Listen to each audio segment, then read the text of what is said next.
গীতসংহিতা 121-এ প্রভু বলছেন, আমি পর্বতগণের দিকে চক্ষু তুলিব, কোথা হইতে আমার সাহায্য আসিবে। সদাপ্রভু হইতে আমার সাহায্য আইছে।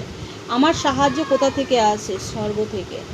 আমার স্বর্গে ঈশ্বর বসে রয়েছে।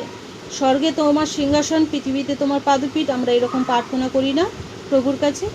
সেই স্বর্গের ঈশ্বর আমাকে সাহায্য করবে, এবং আমি যদি তার দিকে চোখ তুলে তাকিয়ে প্রার্থনা করি, সে স্বয়ং আমাকে সাহায্য করবে নেমে এসে। আমরা যেরকম ঈশ্বরকে না দেখে বিশ্বাস করছি, হাওয়াকে অনুভব করছি, সেরকম আমরা অনুভবও করতে পারবো যে আমার ঈশ্বর আমার সঙ্গে থাকে, অল টাইম থাকে। এই মুহূর্তে যে আমি বাক্য পড়ছি, আমার পবিত্র আত্মা, আমার ঈশ্বর আমার সাথে আছে বলেই আমি বাক্যটা বলতে পারছি। প্রভুকে অসংখ্য ধন্যবাদ দিই, আমার জীবন্ত ঈশ্বরকে। হালেলুয়া। সদাপ্রভু হইতে আমার সাহায্য আইছে। তিনি আকাশ ও পৃথিবীর নির্মাণকর্তা। তিনি তোমার চরণ বিচলিত হইতে দিবেন না, তোমার রক্ষক ঢুলিয়া পড়িবেন না। সদাপ্রভু হইতে আমার সাহায্য আইছে। সদাপ্রভুই আমাকে সাহায্য করে। আমার বাবা মা ভাই বোন কেউ আমাকে সাহায্য করতে পারবে না, আমার পাড়া প্রতিবেশী কেউ সাহায্য করবে না। একমাত্র আমার জীবন্ত ঈশ্বর সাহায্য করবে, যার কাছে বসলে আমি সমস্ত কিছু পাবো। এমনকি রোগ থেকে মুক্তি পাবো, দুঃখ দুর্দশা থেকে মুক্তি পাবো, বিপদ আপদ থেকে মুক্তি পাবো। একমাত্র ইয়াবের ঈশ্বরের কাছ থেকেই পাবো সেই সব কিছু। হালেলুয়া। আমার চরণ কখনো তিনি বিফল হতে দেবে না। তিনি আকাশ পৃথিবী সৃষ্টি করেছেন, মানুষকেও সৃষ্টি করেছেন, এবং আমাদের জন্য নিজের জীবনকে ক্রুশে পর্যন্ত দিয়েছেন। প্রভুকে কোটি কোটি ধন্যবাদ দিই। আমাদের পাপকে তিনি কাঁধে নিয়েছেন। প্রভুকে অসংখ্য ধন্যবাদ দিই। দেখো, যিনি ইসরায়েলের ঈশ্বর, ইসরায়েলকে রক্ষা করেন, তিনি ঢুলিয়া পড়েন না, নিদ্রা যান না। সদাপ্রভু তোমার রক্ষক, সদাপ্রভু তোমার ছায়া। তিনি তোমার দক্ষিণ পার্শ্বে দিবসে সূর্য তোমাকে আঘাত করিবে না, রাত্রিতে চন্দ্র করিবে না। সদাপ্রভু কখনো ঢুলিয়া পড়েন না। আমরা যেরকম ঘুমোই, সকাল দুপুর রাত্রি আমরা তো ঘুমোই, কিন্তু আমাদের জীবন্ত যে ঈশ্বর আছেন, তার চক্ষু কখনো ঢুলিয়া পড়ে না।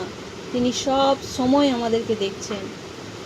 তার চক্ষু নজরে আমরা আছি, তার দৃষ্টি আমাদের উপরে আছেন। আমরা কি করছি না করছি সব কিছু তিনি ফলো রাখেন। আমি যদি রাস্তায় হাঁটি, সে আমার সঙ্গে থাকে। আমি যেখানেই যাই, পাহাড়ে যাই, নদীতে যাই, যেখানেই যাই, সেখানেই আমি তাকে পাবো। হালেলুয়া। সদাপ্রভু কখনো ঘুমান না। কে ঘুমায় আমি জানি না। এই জগতের মানুষ অনেক দেবদেবী আরাধনা করে, তাদেরকে আবার ঘুম পাড়ায়, খাওয়ায়, আবার স্নান করায়, এইসব করায়, কিন্তু আমাদের ঈশ্বরকে সেই সব কিছু করতে লাগে না। আমাদের ঈশ্বর এই সুন্দর পৃথিবী দিয়েছে, এত কিছু গাছপালা দিয়েছে, আমাদেরকে নদী দিয়েছে, জল দিয়েছে, আকাশ বাতাস দিয়েছে, আলো দিয়েছে, সুন্দর চেহারা দিয়েছে, সুন্দর চোখ দিয়েছে, যাতে আমরা সেই সব কিছু নিয়ে নিজেদের মতন করে আমরা সুন্দরভাবে জীবনযাপন করতে পারি। তার জিনিস নিয়ে, সব কিছু তো তারই সৃষ্টি, তাই না? আমরাও তারই সৃষ্টি। প্রভুকে কোটি কোটি ধন্যবাদ দিই এত সুন্দরভাবে আমাদেরকে তৈরি করার জন্য। সেই ঈশ্বর তার সন্তানের দিকে সবসময় চেয়ে থাকে, কখনো তিনি ঘুমান না। হালেলুয়া। সদাপ্রভু তোমাকে সমস্ত অমঙ্গল হইতে রক্ষা করিবেন। তিনি তোমার প্রাণ রক্ষা করিবেন। সদাপ্রভু তোমার বাইরে যাওয়া, তোমার ভিতরে আসা রক্ষা করিবেন, এখন অবধি চিরকাল পর্যন্ত। আমরা যখন ঘর থেকে বেরোবো, ঈশ্বরের নাম করে বেরোবো, এবং যখন বাইরে থেকে ভেতরে আসবো, তখন ঈশ্বরের নাম করেই ঢুকবো। কারণ এই পৃথিবী হচ্ছে শয়তানের ভোগা।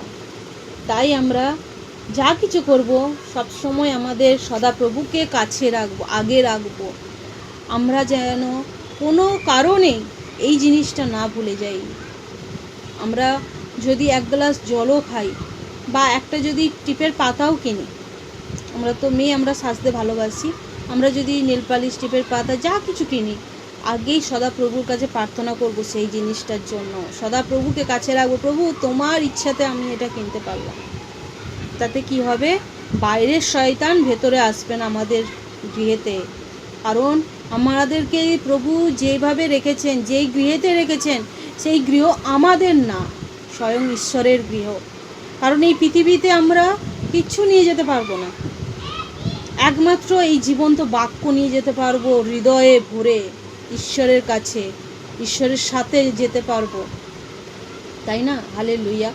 মহান ঈশ্বরের ধন্যবাদ হোক।